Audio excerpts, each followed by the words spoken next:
Lab-grown meat gets the okay, the approval from the Food and Drug Administration. What y'all think about that?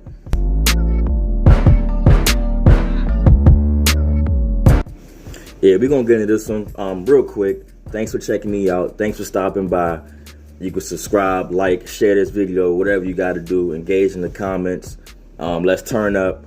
But as far as the story goes, the FDA, Food Drug Administration, says it's okay for scientists to get cells from animals, put them in the lab on the petri dish, have them grow, not the real animal, but a cell from the animal grows into the animal, and eventually for human consumption. So we had, about 10 years ago, we had cloned animals that was approved, and now we got lab-grown animals that's approved. We got Bill Gates owning farmland, the most in America. We got China coming in right behind them with the amount of farmland they own in America. We got the Great Reset with Klaus Schwab and them. I'm trying to connect these dots, but I got some rebuttals to this one clip I came across. We're gonna watch it together real quick. I'm gonna come back, wrap it up. I'm done with the video. Wash my hands with it, because this is getting ridiculous. Roll the clip. Us to chat about some of the day's most interesting stories, and it's the dinner hour, Richard, so let's start with a food-related story. Yay, yummy, Erica. It's a Petri dish chicken now on the menu.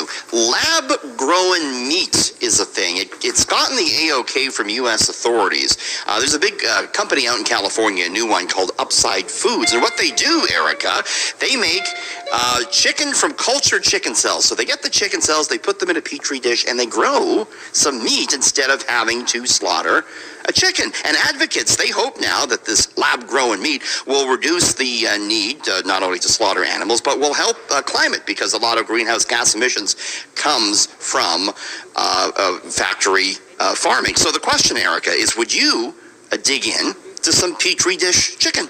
I would try it, I think.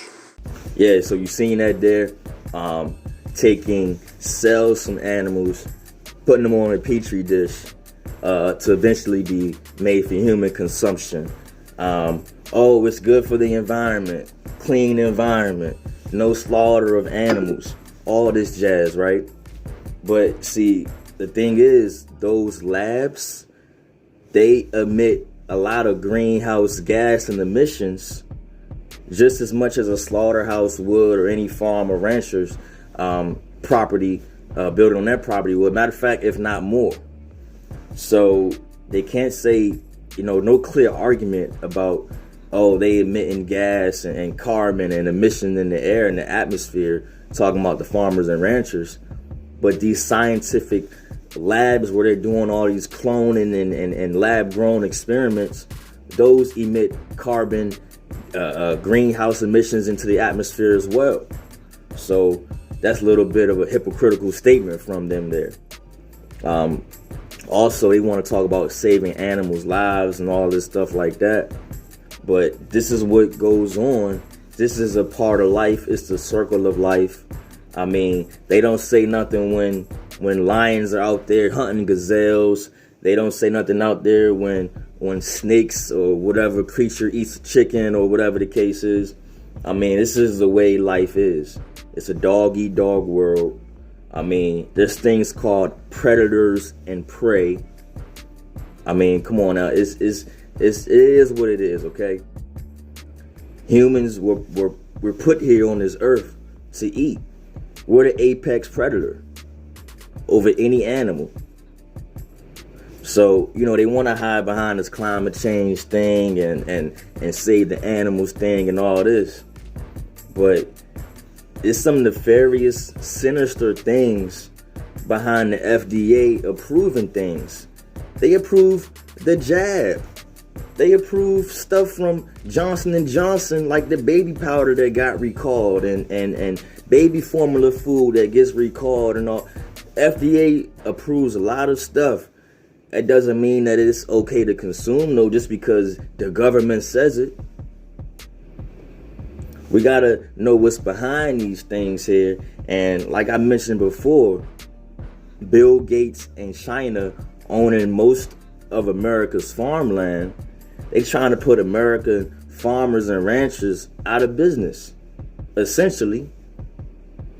So who's really on the American side, the everyday hustling and bustling American citizen? Who's really on our side? Because I'm starting to believe really wholeheartedly though, the FDA, Bill Gates, World Economic Forum, WHO, they only in it for themselves and can give a damn about the human here, the little peasants below them. It's the elites up here, us down here. There's some sinister stuff behind this stuff, man. And I can't really put my finger on it yet, but I'm connecting the dots of the World Economic Forum and the Great Reset and Klaus Schwab and all these summit meetings that President Biden goes to talk about climate change, but won't bring up the C-19, won't bring up fentanyl, won't even bring up how TikTok is destroying the American youth. I can go on and on and on. But hey, watch what we eating. They cloning meats. We know that. Now they about to start having lab-grown meats, which is essentially trying to please the animal activists and the climate activists, saying we're not harming no animals. But hey, I don't know, man. I want to see a conversation started under the comments if y'all could. I'm going to jump in, get involved as well. But what they doing to our food and all this other stuff they approving and letting be okay for human consumption and baby consumption, there's some stuff behind this stuff. And y'all know where I'm getting at, but this YouTube, so we got to be clean. But hey, I'm going to come back with some more heat, some more fire, stuff happening out here every day. I mean, I can barely keep track. That's why I got 2 phones, man. But look, we need more leaders, less followers. I'm out.